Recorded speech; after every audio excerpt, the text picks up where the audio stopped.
The reality is that these things happen. That's the reality. That's the truth. These things happen.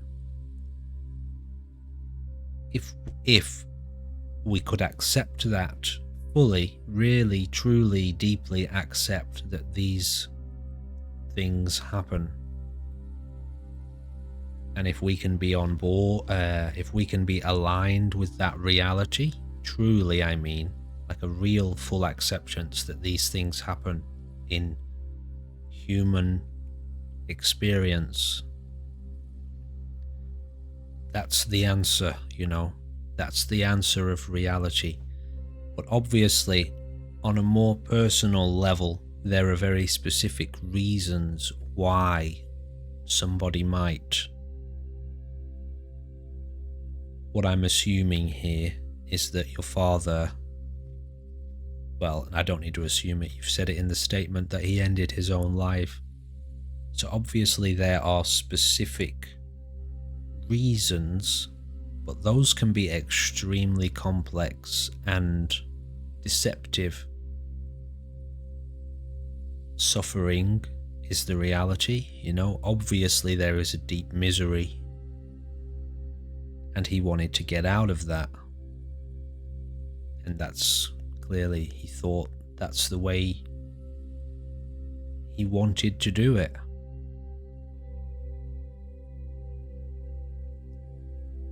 So, what do you need to know? Because a subjective answer is hypothetical. That means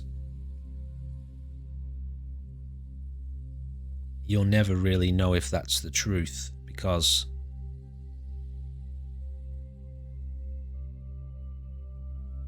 how are you ever going to find the answer to that question?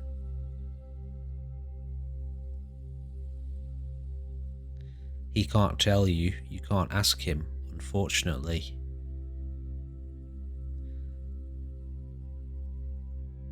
So we have to make sure with regards to these things, and when I say these things, these are the really deep traumas of the past, the sort of things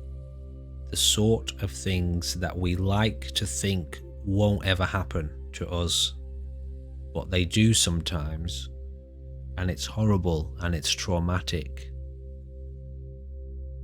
And there are many things we can do with these types of experiences psychologically, turning them into great strengths, seeing the lesson, seeing the value, and that's really hard. That's really, really hard to see.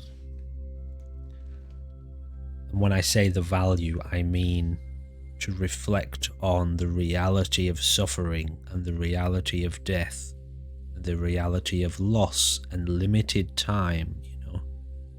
We have a limited time together, and sometimes our time here becomes unbearable and painful and deeply distressing and miserable, to the point where we would rather die than continue on. These are realities, these are real hard truths of the human experience for some people. And from my point of view, it's very wise to look at reality. If you want to know how to approach these things truthfully, in a way that means you'll be able to handle it, because you're looking at the reality and you're accepting the reality and embracing the reality. Now, a lot of grief will come from that, because reality, as a human being, it's tough, it is hard, it's full of lots of love and joy and beauty and wonder and amazement as well, but it's also full of anxieties and stresses and loss, and the ending of relationships and the letting goes, and dreams, lost dreams, unfulfilled promises. This is all part of the human experience as well, but that's all on a much more personal level. So what we try to do is turn our attention towards the truth of the situation, objective truth, not subjective truth. Subjective truth is more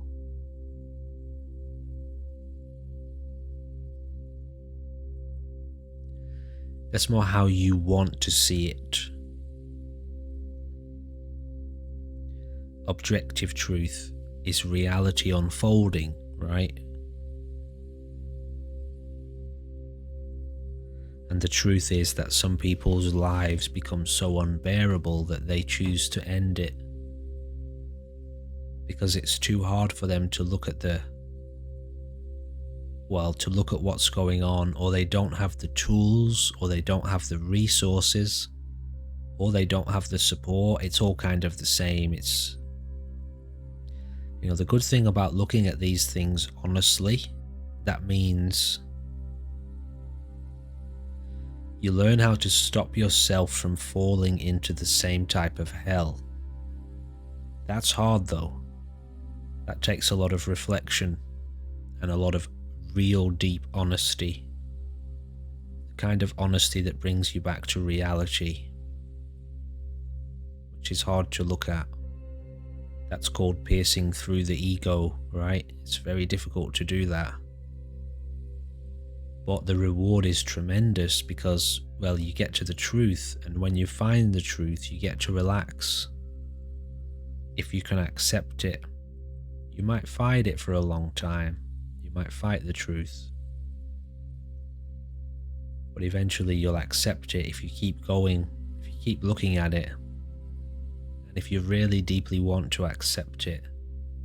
And accepting means letting go, alright? When you accept it, okay, I can't change this. This is what happens. This is what has happened, and I can't change that. So I accept that. Okay, now I can let it go. I will let it go because I want to, because it's too painful. Can you accept that? Is that enough? Is that good enough for you? That doesn't mean the pain won't be there. It doesn't mean the grief won't be there. But the grief is no longer traumatic. The grief at that point is natural. It's okay to be sad at the loss of a loved one. It's okay to grieve that. Grieve deeply and then let go, right? Accept it. If that's good enough, your mind will be able to move on. If you can embrace the grief, if you can love it, and by that I mean really hold it, hold it. Accept it as part of the human experience. And this is the part that you're up to. That's okay. It's not permanent. It doesn't last forever.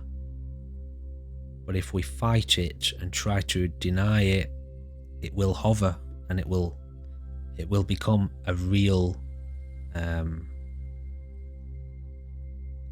it will become a real pain. Have you ever heard the saying, the Lord works in mysterious ways? Well, life works in mysterious ways. Sometimes growing up with a loss like that, and because of that missing piece, a question around it, your psychology evolves around that question. It can give you a tremendous insight and strength for the life that you are to live. And by that as an example, when you have children, if you have children one day, you'll know the pain and the grief of not having a father around. So maybe you will go out of your way to work extra hard to make sure your children do have a father, And it's this weird, very unusual and strange and hard to accept as well, this element of life and the way that it unfolds. For each of us, it's unique and weird, and sometimes you don't understand it, but it's happening. So the wisest thing to do is to accept it and to go with it so that you don't suffer unnecessarily.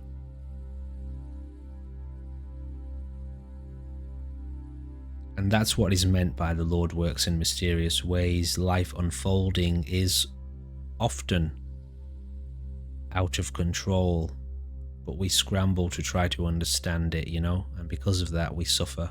Often we suffer. Sometimes all you can do is just lay back, relax,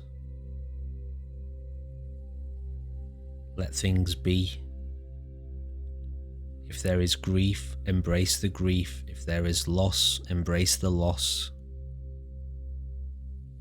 If there is anxiety and pain and fear, embrace that. Be with it, You have no idea what these things are teaching you, and you won't know until you get onto your own deathbed, at the end of your own life, what this life was about, what you learned this time around. So sometimes if you're on a journey, the wisest thing to do is just relax. Go slow. Allow the journey,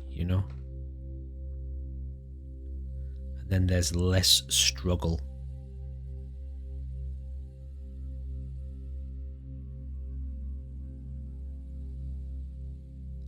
Because the past is the past, isn't it? It's done.